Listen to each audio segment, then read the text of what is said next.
Welcome everyone, Jamie Mcintyre here on behalf of the Mcintyre Report on Australian National Review. It's great to have you along tonight. We're going to be talking about what's happening in the US election. Of course, it's been actually quite exciting to have something else on the news other than COVID, I'm sure. US election drama continues. It's a very tight race and it's certainly favouring Biden. Joe Biden is likely going on the votes that are coming in to win. However, this is looking more likely to be dragged out as a legal stoush. Some of the states, swing states in particular, are very close. And in a moment, we'll take a look at that. But first of all, there's a lot of allegations of fraudulent voting. And I talked about this before in recent days. And I'm sure you'll hear a lot more about it from the Trump campaign and the Trump administration.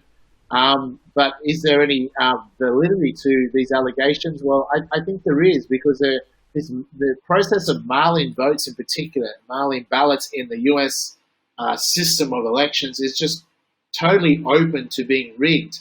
My concern is, and everyone has their different view, but if we looked on election day, generally we'd like to see a clear, decisive win, that on election day you have a winner. You know who the president's going to be. And what I found is that I find it very difficult to see how, in the position Trump was on towards the end of the election day, to not be declared the winner. If we were to reverse the scenario, if you look back, Trump was winning in key swing states. He'd already won Florida, and whoever wins Florida and Pennsylvania generally wins the presidency. He'd already won Florida. He'd already, proven the polls wrong once again, and I did warn about this, and many of those who follow what I've been saying about the US election leading up is that do not trust the polls. The polls seem to be produced by mainstream media, which you can't trust either. Fake mainstream media with their fake news seem to have fake polls. And how do they continue to get it so wrong, like they did with telling us Hillary Clinton was going to win, or in Australia they told us Bill Clinton was going to win, and clearly it didn't happen. And they told us Boris Johnson wouldn't win in the UK either. They continually get it wrong. Now, some of this is because I think they're trying to mislead voters. So they say, well, it's already over. Biden was going to win this. He's already going to win it, like Hillary Clinton had already won it.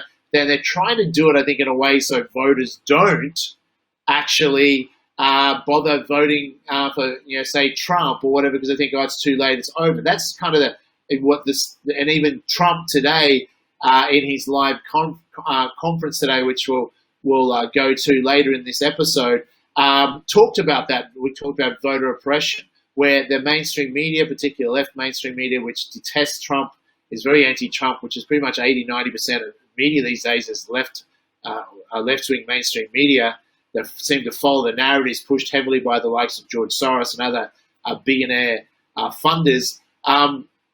Where he said voter oppression, where they continually say, oh, the election, Biden's winning so much in polls, basically why bother voting if you're Republican? Of course, once again, he proved that wrong. So whoever wins this election, this US election 2020, we want to know one thing: the pollsters were wrong again, and fake mainstream media continually are misleading the public, and their credibility is pretty much done.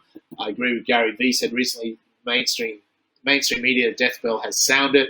I think it started being sounded 4 years ago in 2016 when Donald Trump, even before he became president, called him out for fake news. And it's hard to disagree that they are. Once again, they're manipulating. So he let me reverse this scenario. So if you look back to the election afternoon, where Trump now was doing very well, he pretty much won Florida, won the other states, and he was in all the key swing states, pretty much all of them, he was winning.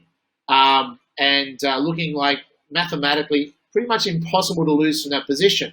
But here's what's something that happened, which is premature, happened, I don't believe has ever happened in a US election before. In 3 of the Democratic swing states, which Trump was leading, they simply stopped counting the votes and just left. This has never, I believe, has ever happened in US election. Just stopped counting and left. And I believe the reason they did this is that there was if it had to continue counting for another half an hour, maybe an hour, Trump would have been declared the winner. Even if mainstream media that detest Trump, don't want to ever count Trump even winning some of the states, even when it's obvious that he has, they would have had to declare Trump the winner. But they just simply stopped counting.